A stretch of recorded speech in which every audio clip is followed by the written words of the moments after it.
What's up, folks, and welcome to another edition of the Shired podcast with DP. I am your host, Jay, aka Despop, and as always, follow any and all accounts I showcase, have fun, or F the hell off. This is mainly an X-centered show because Rumble and YouTube suck, although I will post there for the sole purpose of building and keeping the brand alive. I'm also on Spotify now. I have no idea how to navigate it yet, but if that's your jam, give me a look-see over there. There may be times that I do instruct you not to follow a specific account because sometimes I have to highlight absurdity and bullshit, and I'll give you an example. Don't follow Dan Bongino. I know I can't put a dent in his empire, but it does my soul good to call him an absolute piece of shit. Stand by.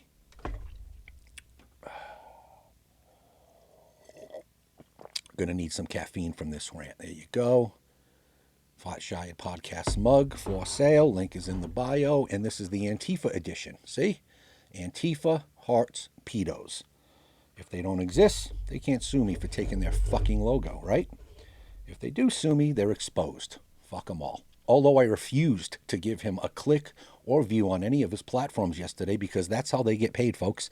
I did look out for accounts I knew would be critiquing his first show back. Accounts like my first go-to, Kyle Seraphin. I've added in a little bit of Owen Schroyer and even some Luke Rudkowski. And honestly, I really wanted to give the Bongino a chance. But it was obvious after scouring the internet that the world's most famous hairline didn't do what I had hoped he would, which is to explain to us what it was he saw that shocked him to his core. Shocked him to his core with zero results to show for it. What was it, Dan? What was it that compromised you? I don't think there is anyone in my lifetime at his level that promised more than he did and delivered squat. And then he blames us for asking, "What's up, bro? What happened?" I saw that he had 47 on his show yesterday, and I viewed clips from the aforementioned podcasters that I really respect. By the way, these are podcasters I had never even heard of until I started wondering, what the fuck is Dan and Director Molaram doing over there? And I started looking for answers and came across a whole slew of podcasters and independent media members who were asking the same question. It was the First Lady of DP Nation that turned me on to Seraphin, and through his show, I learned of Owen and others. They were asking the same questions out loud that I was asking in my head. So although I am a PTSD-rattled mental midget whose mind often goes on multi-directional tangents without my permission, I knew that I wasn't imagining this shit because men better than me were wondering the same thing. This guy put himself out there as the toughest guy on the planet in history.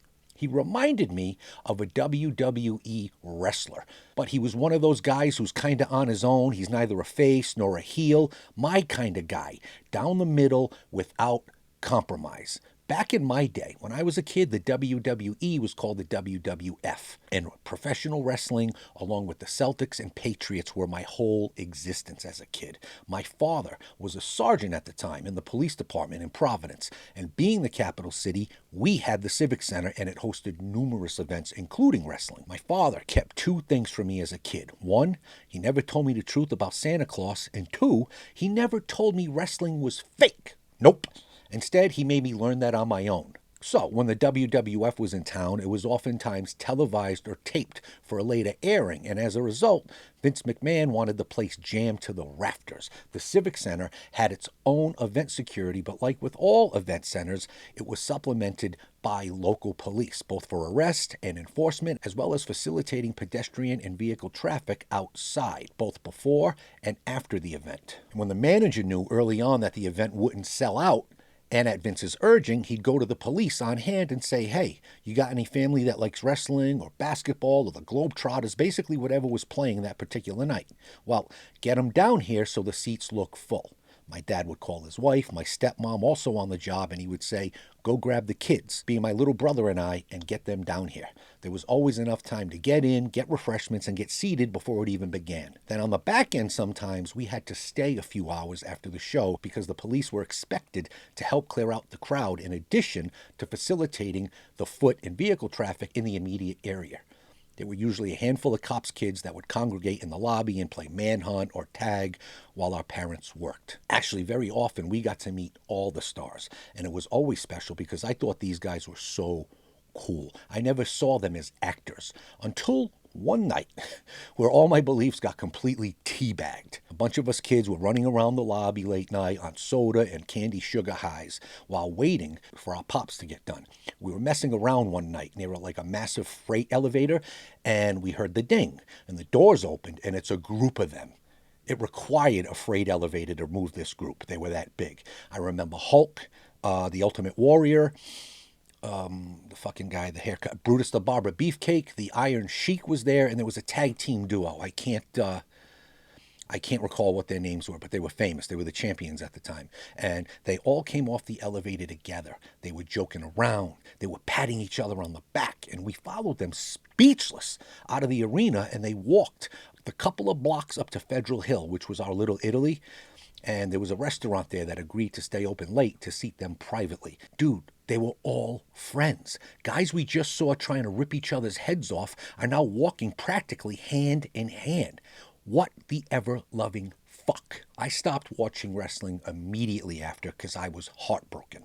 I had all the action figures and the miniature toy wrestling ring at home. My favorite figure was Jimmy Superfly Snuka. Years later, I followed my father's footsteps into law enforcement, and I learned that all good cops that give a shit and are alert become very resourceful people. I got to hang with several celebrities in my travels. A lot of people associate the New England Patriots with Boston. And yeah, they operate out of Massachusetts, but they actually practice and play in Foxborough.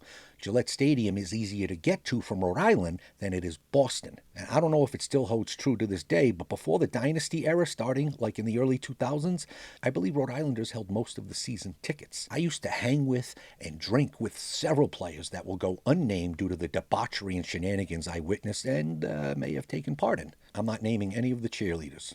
They're probably all fucking old hags by now anyway. Those players were on those early Super Bowl teams, and a few are in the NFL Hall of Fame now. A good cop, especially a good homicide detective, will also gain contacts with officers in other jurisdictions. My homicide cases took me out of state several times for suspects and witnesses, and I always needed local help when I would get there.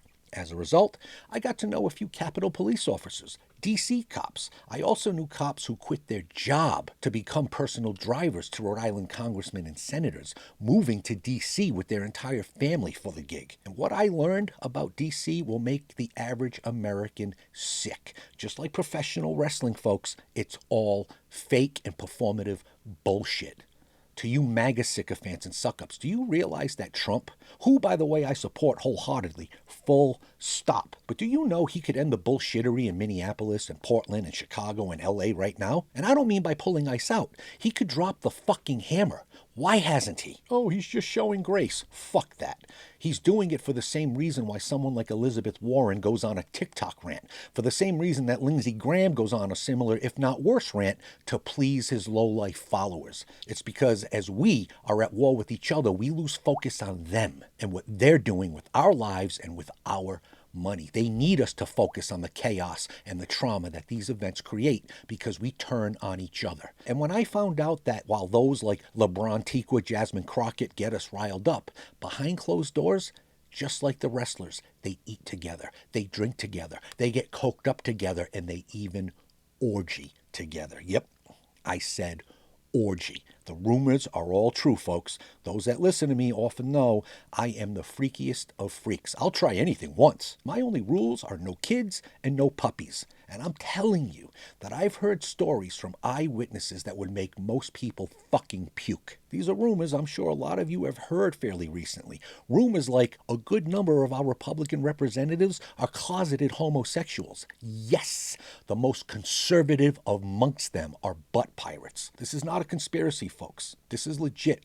Closeted to us, but not amongst their colleagues. They have no fucking shame.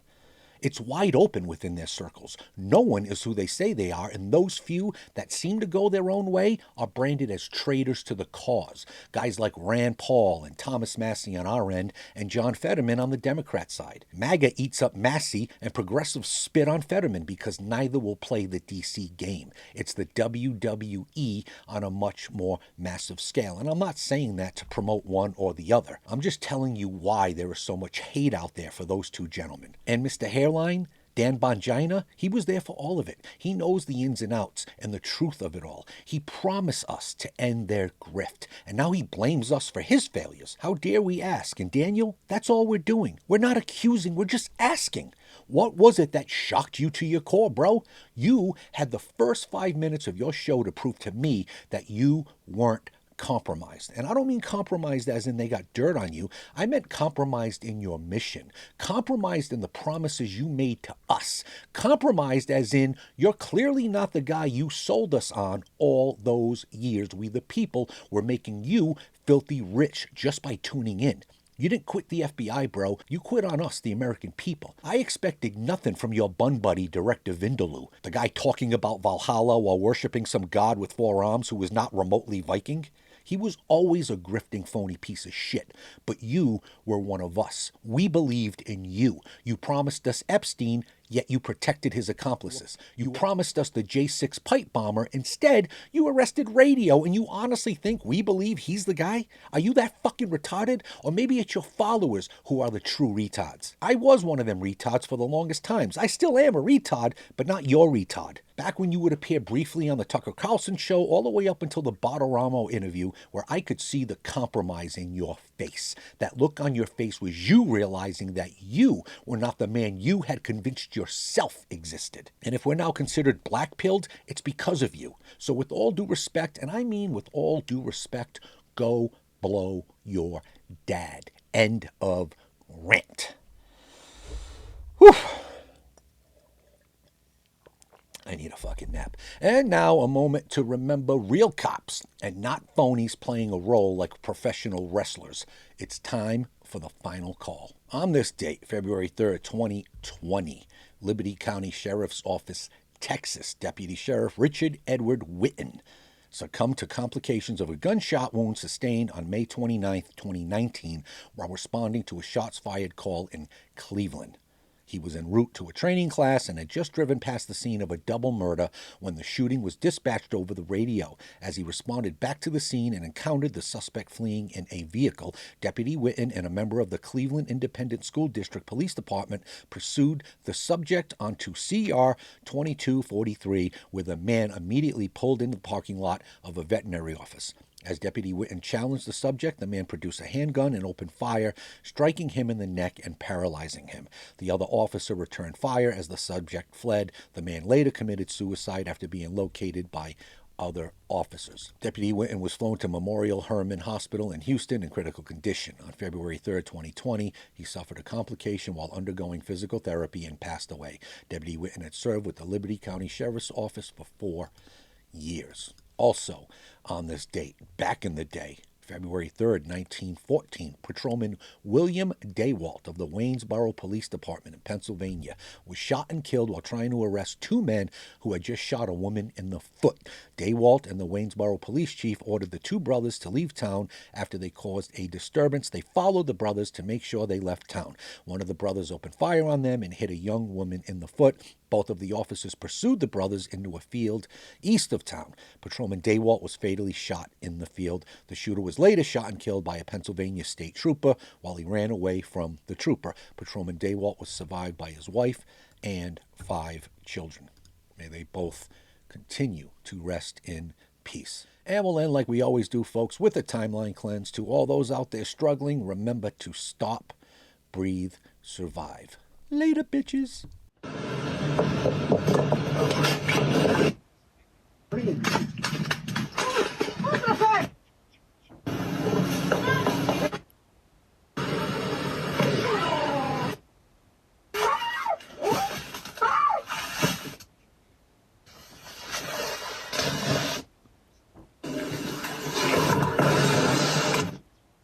And my head hit the wall. On peut. Ah, c'est superbe. Et on va...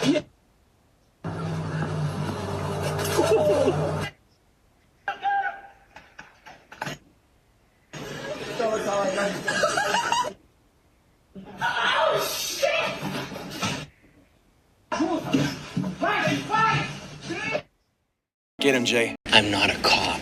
You got DP'd.